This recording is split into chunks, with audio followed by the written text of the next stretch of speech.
ಓಂ ವಿಶ್ವಾನಿ ದೇವ ಸವಿತರ್ದುರಿತಾನಿ ಪರಾಸುವ ಯದ್ಭದ್ರಂ ತನ್ನ ಆಸುವ. ನನ್ನ ಸಮಸ್ತ ಪ್ರೀತಿಯ ಬಂಧು ಭಗಿನಿಯರಿಗೆ ಡಾಕ್ಟರ್ ಸುಕುಮಾರ್ ಶಾಸ್ತ್ರಿ ಮಾಡುವ ವಂದನೆಗಳು.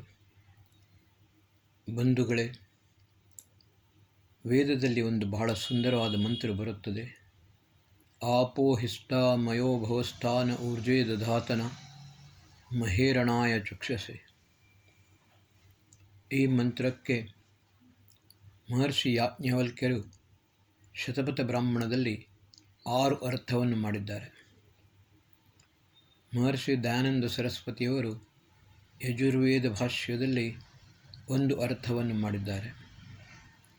ಮಹರ್ಷಿ ಯಾಸ್ಕರು ಮತ್ತು ಮಹರ್ಷಿ ಚರಕರು ವೈಜ್ಞಾನಿಕವಾಗಿ 1 ಅರ್ಥವನ್ನು ಮಾಡಿದ್ದಾರೆ. ಬಂಧುಗಳೇ, ಆಪೋಹಿಷ್ಟಾ ಮಯೋ ಭವಸ್ಥಾನ ಊರ್ಜೆ ದಧಾತನ ಇದು ಪ್ರಥಮ ಭಾಗ. ಮಹೇರಣಾಯ ಚಕ್ಷಸೈ ಇದು ದ್ವಿತೀಯ ಭಾಗ. ಬಂಧುಗಳೇ, ಮೊದಲನೆಯ ಶಬ್ದ ಬರುತ್ತದೆ ಆಪಃ. ಸಾಧಾರಣವಾಗಿ ಈ ಮಂತ್ರವನ್ನು ನಾವು ಸ್ನಾನ ಮಾಡುವಾಗ ಹೇಳುತ್ತೇವೆ. ಕೆಲವರು ದೇವ ಪ್ರತಿಮೆಗಳ ಮೇಲೆ ಅಭಿಷೇಕವನ್ನು ಮಾಡುವಾಗ ಹೇಳುತ್ತಾರೆ. ವಿವಾಹ ಸಂಸ್ಕಾರ, ಉಪನಯನ ಸಂಸ್ಕಾರ ಮತ್ತು ಶಾಂತಿ ಹವನದಲ್ಲಿ ಪ್ರೋಕ್ಷಣೆ ಮಾಡುವುದಕ್ಕೋಸ್ಕರ ಈ ಮಂತ್ರವನ್ನು ಹೇಳುತ್ತಾರೆ. ಆದರೆ ಈ ಮಂತ್ರದ ಅರ್ಥ ಸರಿಯಾಗಿ ಯಾರಿಗೂ ಗೊತ್ತಿಲ್ಲ. ಆಪಃ ಶಬ್ದ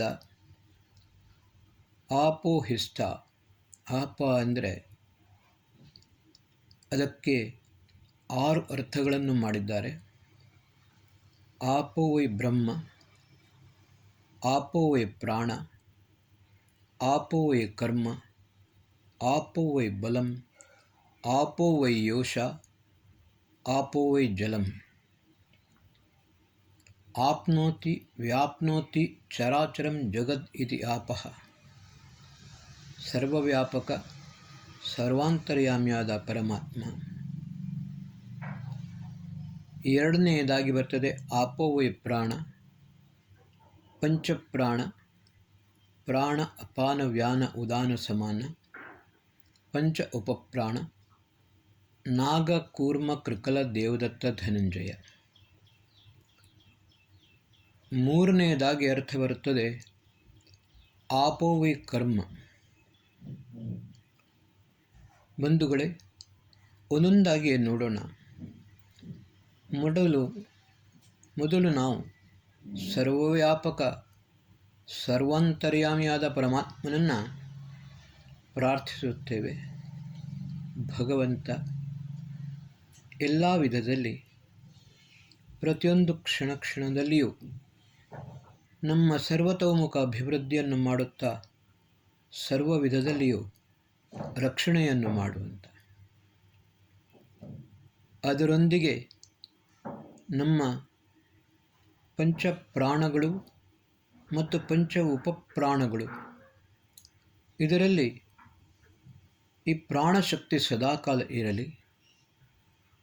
ಎಷ್ಟರ ತನಕ ನಮ್ಮ ಪಂಚಪ್ರಾಣ ಮತ್ತು ಪಂಚ ಉಪಪ್ರಾಣಗಳು ಸದೃಢವಾಗಿಯೂ ಸುಸ್ಥಿರವಾಗಿಯೂ ಉತ್ತಮ ರೀತಿಯಲ್ಲಿ ಕಾರ್ಯವನ್ನು ಮಾಡುತ್ತವೆಯೋ ಅಷ್ಟರ ತನಕ ಮನುಷ್ಯನು ಪೂರ್ಣ ಆರೋಗ್ಯವಂತನಾಗಿರುತ್ತಾನೆ. ಮೂರನೇ ಅರ್ಥ ಬರುತ್ತದೆ ಆಪೋ ವೈ ಕರ್ಮ. ಮನುಷ್ಯನು ಯಾವಜ್ಜೀವನ ಪರ್ಯಂತ ಕುರ್ವನ್ನೇವೇಹ ಕರ್ಮಾಣಿ ಜಿಜೀವಿಷೇತ್ ಶತಂ ಸಮಃ ಏವಂ ತ್ವಯಿ ನಾಣ್ಯತೇತೋಸ್ತಿ ನ ಕರ್ಮ ಲಿಪ್ಯತೆ ನರೇ. ಇದು ಯಜುರ್ವೇದದ ಮಂತ್ರ. 100 ವರ್ಷಗಳಷ್ಟು ಕಾಲ ಮನುಷ್ಯ ಶ್ರೇಷ್ಠ ಕರ್ಮಗಳನ್ನು ಮಾಡುತ್ತಾ ಜೀವಿಸಲು ಇಚ್ಛಿಸಬೇಕು. ಸತ್ಕರ್ಮಗಳನ್ನು ಮಾಡುತ್ತಾ ಇದ್ದರೆ ಮನುಷ್ಯನು ದುಷ್ಕರ್ಮಗಳು ಮನುಷ್ಯನ ಆತ್ಮನ ಮೇಲೆ, ಮನುಷ್ಯನ ಅಂತಃಕರಣದ ಮೇಲೆ ಲಿಪ್ತವಾಗುವುದಿಲ್ಲ. ಆಮೇಲೆ ಬರುತ್ತದೆ ಆಪೋವೈ ಬಲಂ.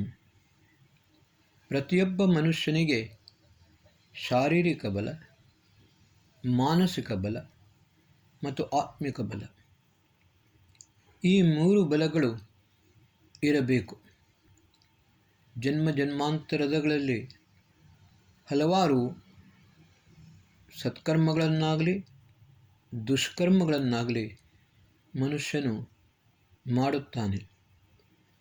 ಸತ್ಕರ್ಮಗಳ ಫಲವು ಒಳ್ಳೆಯದೇ ಇರುತ್ತದೆ, ಆದರೆ ದುಷ್ಕರ್ಮಗಳ ಫಲ ಅಸಹನೀಯವಾಗುತ್ತದೆ. ಪೂರ್ವಜನ್ಮ ಕೃತಂ ಪಾಪಂ ವ್ಯಾಧಿರೂಪೇಣ ಪೀಡಿತಂ. ಅನೇಕ ರೀತಿಯ ಆದಿವ್ಯಾಧಿಗಳು ಬರುತ್ತವೆ. ಜೀವನ ಪರ್ಯಂತ ಹಲವು ವಿಧದ ಕಷ್ಟ, ದುಃಖ, ಕ್ಲೇಶ, ದಾರಿದ್ರ್ಯ, ಅನಾರೋಗ್ಯ ಎಲ್ಲವೂ ಬರುತ್ತದೆ. ಆದರೆ ಭಗವಂತ ಇವೆಲ್ಲವನ್ನು ಎದುರಿಸುವ ಸಾಮರ್ಥ್ಯ ನಮಗೆ ನೀನು ಕೊಡಬೇಕು. ಬಂಧುಗಳೇ, ಆಪೋವೈ ಯೋಷ. ಯೋಷ ಎಂದರೆ ಸ್ತ್ರೀ. ಮಹರ್ಷಿ ದಯಾನಂದರು ಜಲವತ್ ಶಾಂತ ಸ್ತ್ರೀಯ ಅಂತ ಯಜುರ್ವೇದದಲ್ಲಿ ಭಾಷ್ಯದಲ್ಲಿ ಹೇಳಿದ್ದಾರೆ. ಬ್ರಹ್ಮಾಂಡದಲ್ಲಿ 2 ತತ್ವಗಳಿವೆ. ಒಂದು ಅಗ್ನಿ ತತ್ವ, ಇನ್ನೊಂದು ಸೋಮ ತತ್ವ. ಈ ಅಗ್ನಿ ತತ್ವವು ಪ್ರಬಲವಾದರೆ ಎಲ್ಲ ಕಡೆಯೂ ಧಗಧಗಿಸುತ್ತದೆ, ಜ್ವಾಲಾಮುಖಿಗಳೂ ಆಗುತ್ತವೆ. ಅದರ ಒಟ್ಟಿಗೆ ಹಲವಾರು ರೀತಿಯ ಕಷ್ಟ ನಷ್ಟಗಳು ಉಂಟಾಗುತ್ತದೆ. ಅದೇ ಸೋಮತತ್ವ ಪ್ರಬಲವಾದರೆ ಆಪೋದಲ್ಲಿ ಅಗ್ನಿಯಿಂದ ಜಲವೂ ಆಗುವುದು. ಆಕಾಶದ ವಾಯು, ವಾಯುರಗ್ನಿ, ಅಗ್ನಿರಾಪಃ. ಜಲದ ಮೂಲ ಅಗ್ನಿ. ಅಗ್ನಿ ಪ್ರಬಲವಾದಾಗ ಅಲ್ಲಿ ಸೋಮತತ್ವವೂ ಕೂಡ ದುರ್ಬಲವಾಗುತ್ತದೆ. ಆದರೆ ಒಂದು ವೇಳೆ ಸೋಮತತ್ವ ಪ್ರಬಲವಾದರೆ ಎಲ್ಲ ರೀತಿಯ ನಾಶಗಳು ಉಂಟಾಗುತ್ತವೆ. ಇತ್ತೀಚೆಗೆ ನಾವು ನೋಡುವಾಗ ಭಯಾನಕವಾಗಿ ವೃಷ್ಟಿಯು ಆಗುತ್ತಿದೆ. ಈ ಭಯಾನಕವಾದ ವೃಷ್ಟಿಯು ಆಗಬೇಕಾದರೆ ಇದರ ಮೂಲ ಅಗ್ನಿ. ಅಗ್ನಿಯ ಮೂಲ ವಾಯು. ಈ ವಾಯು, ಅಗ್ನಿ ಮತ್ತು ಜಲ 3 ಭಯಾನಕವಾದರೆ ಒಂದು ರೀತಿಯ ಪ್ರಳಯದಂತೆಯೇ ಪರಿಸ್ಥಿತಿ ಉಂಟಾಗುತ್ತದೆ. ಅದಕ್ಕೋಸ್ಕರ ನಾವು ಹೇಳುತ್ತೇವೆ, ಶನ್ನೋ ವಾತಃ ಪವತಾಂ ಶನ್ನಸ್ತಪತು ಸೂರ್ಯ ಶನ್ನಃ ಕನಿಕ್ರದದ್ದೇವ ಪರ್ಜನ್ಯೋ ಅಭಿವರ್ಷತು. ವಾಯು ನಮಗೆ ಕಲ್ಯಾಣಪ್ರದವಾಗಿರಲಿ, ಉತ್ತಮವಾಗಿರಲಿ. ಶನ್ನಸ್ತಪತು ಸೂರ್ಯ, ಸೂರ್ಯನ ತಾಪ ಅತ್ಯಧಿಕವಾಗದೆ ಅದು ಕೂಡ ನಮಗೆ ಬಲವನ್ನೇ ನೀಡುವಂತಾಗಲಿ. ಶನ್ನಃ ಕನಿಕ್ರದದ್ದೇವ. ಕನಿಕ್ರದ ಅಂತ ಹೇಳಿದರೆ ಮಿಂಚು. ಈ ಮಿಂಚು ಕೂಡ ಒಂದೊಂದು ಸರ್ತಿ ಹೊಡೆದರೆ ವಿನಾಶವನ್ನೇ ಮಾಡುತ್ತದೆ. ಈ ಮಿಂಚು ಕೂಡ ಯಾವುದೇ ರೀತಿಯ ನಮಗೆ ಕಷ್ಟವನ್ನು ಕೊಡದಿರಲಿ.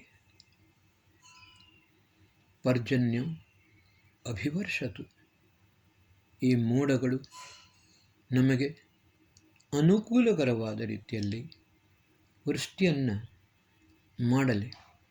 ವಾತ ಆವಾತು ಭೇಷಜಂ, ಗಾಳಿಯಲ್ಲಿ ನಮಗೆ ಭೇಷಜ ಅಂದರೆ ನಮಗೆ ಪ್ರಾಣಶಕ್ತಿಯನ್ನು ನೀಡುವಂಥದ್ದು, ಔಷಧಿಯನ್ನು ನೀಡುವಂಥದ್ದು. ಈ ಗಾಳಿಯಿಂದಲೂ ಕೂಡ ನಮಗೆ ಜೀವಪ್ರಧಾನ ಶಕ್ತಿಯು ಪ್ರಾಪ್ತವಾಗಲಿ. ಈ ರೀತಿ ಈ ಯೋಷ ಅಂತ ಹೇಳಿದರೆ ಸ್ತ್ರೀ ತತ್ವ, ಒಂದು ಪುರುಷ ತತ್ವ, ಒಂದು ಸ್ತ್ರೀ ತತ್ವ. ಈ ಪುರುಷರು ಮತ್ತು ಸ್ತ್ರೀಯರು ಒಬ್ಬರಿಗೊಬ್ಬರು ಪೂರಕವಾಗಿರಬೇಕು. ಆವಾಗ ಮಾತ್ರ ಜೀವನದ ಈ ರಥ ಸುಸೂತ್ರವಾಗಿ ನಡೆಯಲು ಸಾಧ್ಯ. ಅದಕ್ಕೋಸ್ಕರ ಮಹರ್ಷಿ ದಯಾನಂದ ಹೇಳಿದರು, ಜಲವತ್ ಶಾಂತ ಸ್ತ್ರೀಯ.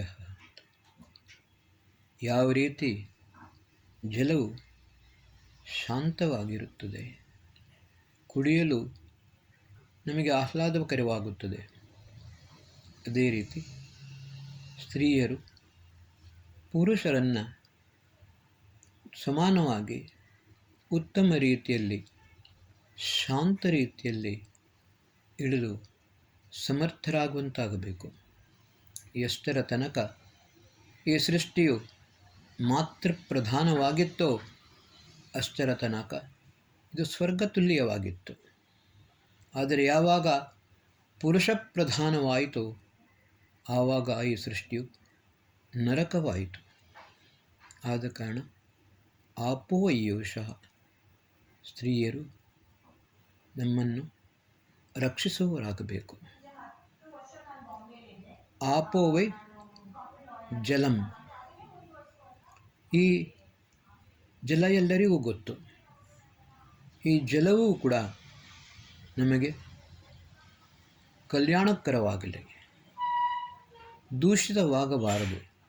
ಅಪ್ಸ್ವಂತರಮೃತಂ ಅಪ್ಸು ಭೇಷಜಂ, ಜಲದಲ್ಲಿ ಅಮೃತವೂ ಇದೆ, ಔಷಧಿಯೂ ಇದೆ.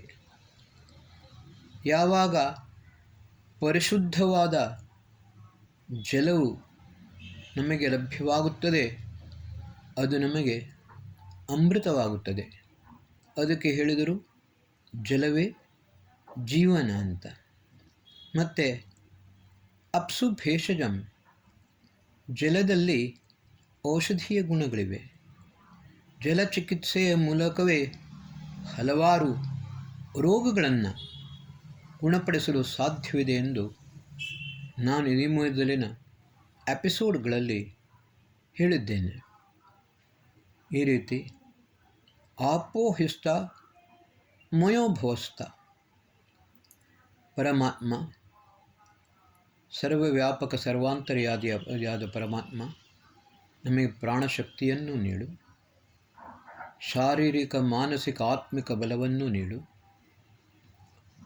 ಎಲ್ಲ ವಿಧದಲ್ಲಿ ಶಾಂತಿ ಸುಖ ಸಮೃದ್ಧಿಯನ್ನು ನೀಡು, ಶಾರೀರಿಕ ಆತ್ಮಿಕ ಮಾನಸಿಕ ಬಲವನ್ನು ನೀಡು. ನಮ್ಮ ಮಾತೆಯರು ಸ್ತ್ರೀಯರು ನಮಗೆ ಸರಿಯಾದ ರೀತಿಯಲ್ಲಿ ನಮ್ಮೊಂದಿಗೆ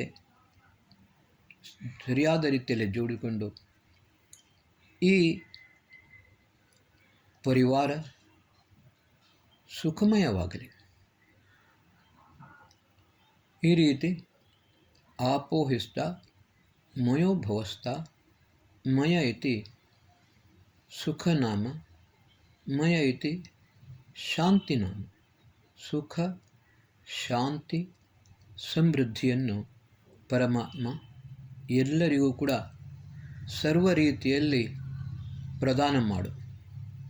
ಇವಾಗ ಇದರ ಉತ್ತರ ಭಾಗ ಬರುತ್ತದೆ.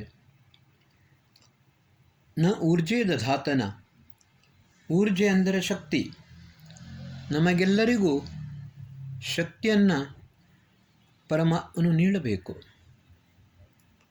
ನಿರ್ಬಲನಿಂದ ಯಾವ ಕಾರ್ಯವನ್ನು ಮಾಡಲು ಸಾಧ್ಯವಿಲ್ಲ. ಬಲಶಾಲಿಯಾದರೆ ಮಾತ್ರ ಮನುಷ್ಯನು ಉತ್ತಮ ರೀತಿಯಲ್ಲಿ ಕರ್ಮವನ್ನು ನಿರ್ವಹಿಸಲು ಸಾಧ್ಯವಾಗುತ್ತದೆ. ಆಮೇಲೆ ಬರುತ್ತದೆ ಮಹೇರಣಾಯ ಚಕ್ಷಸೆ. ಇಲ್ಲಿ ರಣ ಎಂದರೆ ಸಾಧಾರಣವಾಗಿ ಸಂಘರ್ಷ ಮತ್ತು ಯುದ್ಧ. ಜೀವನದ ಪ್ರತಿಯೊಂದು ಕ್ಷಣದಲ್ಲಿ ಮನುಷ್ಯನ ಎದುರು ಹಲವಾರು ಕಷ್ಟ ಸಂಕಷ್ಟಗಳು ಬರುತ್ತವೆ. ಶಾರೀರಿಕವಾಗಲಿ, ಮಾನಸಿಕವಾಗಲಿ, ಪಾರಿವಾರಿಕವಾಗಲಿ, ಸಾಮಾಜಿಕವಾಗಲಿ, ರಾಷ್ಟ್ರದಲ್ಲಿಯೂ ಆಗಲಿ ಈ ಸಂಘರ್ಷಗಳು ಪ್ರತಿಯೊಂದು ಕ್ಷಣದಲ್ಲಿ ನಡೆಯುತ್ತಾ ಇರುತ್ತವೆ. ಅದಕ್ಕೋಸ್ಕರ ರಣಾಯ, ಈ ಸಂಘರ್ಷದಲ್ಲಿ ನಾವು ಯಾವುದೇ ರೀತಿಯ ಸೋಲಲು ಆಗದೆ ಇದನ್ನು ಜಯಿಸುವ ಸಾಮರ್ಥ್ಯ ನಮಗೆ ಲಭಿಸಲಿ. ಮಹರ್ಷಿ ಯಾಸ್ಕರು ರಣಶಬ್ದಕ್ಕೆ ರಮಣೀಯ ದರ್ಶನಾಯ ಅಂತ ಹೇಳಿದ್ದಾರೆ. ಈ ರಮಣೀಯ ದರ್ಶನಾಯ ಅಂತ ಹೇಳಿದರೆ ನಾವು ಉತ್ತಮವಾದ ರೀತಿಯಲ್ಲಿ ಎಲ್ಲವನ್ನ ನೋಡಲು ಸಮರ್ಥರಾಗಬೇಕು. ಮಹರ್ಷಿ ಚರಕರು ತಮ್ಮ ಚರಕ ಸಂಹಿತೆಯಲ್ಲಿ ಹೇಳಿದ್ದಾರೆ, ಜಲವನ್ನು ಕೈಯಲ್ಲಿ ಹೀಗೆ ಹಿಡಿದುಕೊಂಡು ಸುರಿಗೆ ಬಾಯಿಯಲ್ಲಿ ನೀರನ್ನು ತುಂಬಿಸಬೇಕು. ಆಮೇಲೆ ಬಾಯಿಯನ್ನು ಮುಕ್ಕಳಿಸುತ್ತಾ ಈ ರೀತಿ ಮುಕ್ಕಳಿಸುತ್ತಾ ನೀರನ್ನು ನಮ್ಮ ಕಣ್ಣುಗಳ ಮೇಲೆ ಹೀಗೆ ಪ್ರೋಕ್ಷಣೆ ಮಾಡಬೇಕು. ಆವಾಗ ಕಣ್ಣು ಬಹಳ ಸೂಕ್ಷ್ಮವಾಗುತ್ತದೆ, ಕಣ್ಣಿನ ಜ್ಯೋತಿ ಕೂಡ ಹೆಚ್ಚುತ್ತದೆ. ಇವಾಗ ಒಂದು ವಿಷಯ ನಾನು ನಿಮ್ಮಲ್ಲಿ ಹೇಳಲು ಅಪೇಕ್ಷಿಸುತ್ತೇನೆ. ಅದೇನೆಂದರೆ, ವೇದ ಮಂತ್ರಗಳು ಪರಮಾತ್ಮನು ಮಾನವ ಮಾತ್ರರಿಗೆ ಕೊಟ್ಟಿದ್ದಾನೆ. ಇದರಲ್ಲಿ ಯಾವುದೇ ಭೇದ ಭಾವ, ತಾರತಮ್ಯ, ಉಚ್ಚ ನೀಚ ಯಾವುದೇ ಒಂದು ಇದನ್ನು ಮಾಡಲಿಲ್ಲ. ಜೀವ ಮಾತ್ರರಿಗೆ ಪರಮಾತ್ಮನು ಕೊಟ್ಟಿದ್ದಾನೆ. ಆದರೆ ರಾಕ್ಷಸರಿಗೋಸ್ಕರವಲ್ಲ. ಮನುಷ್ಯರು ಬಹಳ ಸುರಕ್ಷಿತರಾಗಬೇಕು, ಶಾಂತಿಯಿಂದಿರಬೇಕು, ಸುಭಿಕ್ಷರಾಗಿರಬೇಕು, ಸಮೃದ್ಧರಾಗಿರಬೇಕು, ವಿದ್ವಾಂಸರಾಗಿರಬೇಕು, ಸದ್ಗುಣಿಗಳಾಗಬೇಕು, ಸತ್ಕರ್ಮದಲ್ಲಿ ನಿರತರಾಗಿರಬೇಕು. ಅವರು ಮಾತ್ರ ಧರ್ಮಪರಾಯಣರಾಗಿರಬೇಕು, ಸತ್ಯಸಂಧರಾಗಿರಬೇಕು. ಆವಾಗ ಮಾತ್ರ ಅವರು ಮನುಷ್ಯರು ಎನಿಸಿಕೊಳ್ಳುತ್ತಾರೆ. ಆದರೆ ರಾಕ್ಷಸರಲ್ಲಿ ಯಾವ ಈ ಗುಣಗಳು ಇರುವುದಿಲ್ಲ. ಅದಕ್ಕೋಸ್ಕರ ಮಹರ್ಷಿ ಯಾಸ್ಕರು ಹೇಳಿದರು, ರಕ್ಷಿತವ್ಯಂ ಯಸ್ಮಾತ್ ಸ ರಾಕ್ಷಸ. ಯಾರಿಂದ ನಮ್ಮನ್ನು ನಾವು ರಕ್ಷಿಸಿಕೊಳ್ಳಬೇಕು ಅವರು ರಾಕ್ಷಸರು. ಇನ್ನೊಂದು, ಇವತ್ತಿನ ದಿವಸ ಸಾಕ್ಷರ ಎಂದರೆ ಕಲಿತವರು, ವರ್ಣ ವಿಪರ್ಯಯ ರಾಕ್ಷಸ, ವಿರುದ್ಧ ಕರ್ಮವನ್ನು ಮಾಡುತ್ತಾರೆ. ಅವರು ವಿದ್ಯೆಯನ್ನು ಪ್ರಾಪ್ತ ಮಾಡುವುದು ವಿನಾಶಕ್ಕೋಸ್ಕರವೇ. ಅದಕ್ಕೋಸ್ಕರ ಯಾವುದೇ ಪರಿಸ್ಥಿತಿಯಲ್ಲಿ ರಾಕ್ಷಸರು ಪ್ರಬಲರಾಗಬಾರದು. ರಾಕ್ಷಸರ ಸಂಹಾರ ಆಗಲೇಬೇಕು. ರಕ್ಷಿತವ್ಯಂ ಯಸ್ಮಾತ್, ಯಾರಿಂದ ನಾವು ನಮ್ಮನ್ನು ರಕ್ಷಿಸಿಕೊಳ್ಳಬೇಕು. ಅಂತಹ ರಾಕ್ಷಸರನ್ನು ಸಂಹಾರ ಮಾಡಲೇಬೇಕು. ಅವರನ್ನು ಸುಧಾರಣೆ ಮಾಡಲು ಸಾಧ್ಯವೇ ಇಲ್ಲ. ಈ ದೇಶ, ಈ ವಿಶ್ವ ಸುಖ ಮತ್ತು ಶಾಂತಿ ನೆಮ್ಮದಿಯಿಂದಿರಬೇಕಾದರೆ, ಮನುಷ್ಯ ಮಾತ್ರರು ಸುಖ ಶಾಂತಿ ಮತ್ತು ನೆಮ್ಮದಿಯಿಂದ ಇರಬೇಕಾದರೆ ರಾಕ್ಷಸರ ಪೂರ್ಣ ಸಂಹಾರ ಆಗಲೇಬೇಕು. ನೀವು ಇತ್ತೀಚೆಗೆ ನೋಡಿದ್ದೀರಿ ಎಷ್ಟು ಭಯಾನಕವಾಗಿ ಈ ರಾಕ್ಷಸರು ಹಲವು ವಿಧದ ವಿಧ್ವಂಸಗಳನ್ನು ಮಾಡಿಕೊಂಡು ಮನುಷ್ಯರನ್ನು ನಾಶ ಮಾಡುತ್ತಿದ್ದಾರೆ, ಸಂಪತ್ತನ್ನು ನಷ್ಟ ಮಾಡುತ್ತಿದ್ದಾರೆ. ಇಲ್ಲಿ ಹೋಗಲು ನಾವು ಸುರಕ್ಷಿತರಲ್ಲ. ಅದೆಷ್ಟೋ ಟ್ರೈನುಗಳು ಪ್ರತಿನಿತ್ಯ ಬೀಳುತ್ತವೆ. ಇದನ್ನು ಸ್ವಾಭಾವಿಕವಲ್ಲ, ಉದ್ದೇಶಪೂರ್ವಕವಾಗಿ ಮಾಡುವ ನೀಚ ಕೃತ್ಯಗಳು. ಪ್ರತಿಯೊಂದು ವಿಧದಲ್ಲಿ ಒಂದು ಉತ್ಪಾತಗಳನ್ನು ಮಾಡುವ ದುಷ್ಟರು ಅಧಿಕ ಸಂಖ್ಯೆಯಲ್ಲಿ ಆಗಿದ್ದಾರೆ. ಎಷ್ಟರ ತನಕ ಈ ರಾಕ್ಷಸರನ್ನು ಸಂಹಾರ ಮಾಡುವುದಿಲ್ಲವೋ ಅಷ್ಟರ ತನಕ ಈ ದೇಶದಲ್ಲಿ ಸುಖ ಶಾಂತಿ ಮತ್ತು ನೆಮ್ಮದಿ ಇರಲು ಸಾಧ್ಯವಲ್ಲ.